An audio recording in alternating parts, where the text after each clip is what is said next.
जयशंकर की। कंठे यस्य विराजते ही गरलम गंगाजलम मस्तके, वामांगे गिरिराज राजतनया जाया भवानी सती, नंदी स्कंध गणाधिराज सहितम श्री विश्वनाथ प्रभो, काशी मंदिर संस्थितो खिल गुरो, देया सदा मंगलम। भगवान सांब सदा शिव की जो पूजा पद्धति है उसमें कुछ आवश्यक बातों पर आज विचार विमर्श करेंगे कि शिवलिंग की जब पूजा करें तो उसमें सावधानी रखने की कौन कौन सी बातें हैं जिनका कि हम अपने पूजन प्रयोग में अगर समावेश करें तो हमें शास्त्रीय दृष्टिकोण से धार्मिक महत्वता के द्वारा अधिक से अधिक पुण्य लाभ प्राप्त हो सके। शिव पूजा में सबसे विशिष्ट बात है कि भस्म का अनुलेपन जो पूजन करता है उसको अवश्य करना चाहिए। भस्म का या चंदन का त्रिपुंड करें, रुद्राक्ष की माला है वो धारण करें, और ये विशेष सामग्री है शिव पूजा करने वाले के लिए जो उस व्यक्ति के शरीर पर अवश्य उस समय होनी चाहिए। भगवान की जब पूजा करें आराध्य शिव की तो उसमें तिल का प्रयोग न करें, और चंपा एवं कुंद का जो पुष्प है वो भगवान शिव को न चढ़ावे। शिव जी को तुलसी की जो मंजरी है वो विशेष रूप से चढ़ाने पर उसका अक्षय लाभ भी मिलता है और भगवान शिव को वो सबसे ज़्यादा प्रिय भी है। औषधि के रूप में विजया, जिसे भांग कहते हैं, वो भगवान शिव को चढ़ाई जावे तो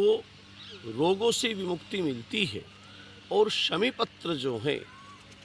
उनसे भगवान शिव का अलंकरण पूजन करने पर दिव्य तेजता और लक्ष्मी दोनों की प्राप्ति होती है। भगवान शिव के पूजन को श्रावण के पूरे 30 दिन, पूरे महीने में ही, पाक्षिक रूप से 12 महीने में जो प्रदोष आते हैं हर 15 दिन पर, उस समय हर सोमवार को, हर मासिक शिवरात्रि को और फाल्गुन कृष्णा चतुर्दशी युक्ता जो महाशिवरात्रि व्रत है उस समय पर विशिष्ट पूजा करने पर भगवान शिव के द्वारा उस मनुष्य को जो भी मनोवांछा सिद्धि, जो भी मनोकामना सिद्धि के लिए पूजन किया जा रहा है वो पूर्त किया जाता है। और भगवान सांब सदा शिव की पूजा आप किसी तीर्थ पर कर सकते हो, नदी किनारे कर सकते हो, समुद्र किनारे कर सकते हो, मंदिर में जाकर कर सकते हो, देवालय, शिवालय आदि जो स्थान है वहाँ पर स्थापित जो लिंग है उस पर कर सकते हो, और घर पर पार्थिव शिवलिंग बनाकर, और नर्मदेश्वर के रूप में जो अंगुष्ठ मात्र पर्व होता है, अंगूठे के समान आकार का परिमापित जो लिंग हो उसकी घर पर पूजा की जा सकती है। काल का कोई विशेष नियम नहीं है, प्रातः काल करो, मध्याह्न करो, सायंकाल प्रदोष काल में करो, निशीथ काल में करो, कभी भी की जा सकती है। और भगवान सांब सदा शिव की पूजा में आप श्रावण के महीने से अगर उसका परिप्रेक्ष्य देखें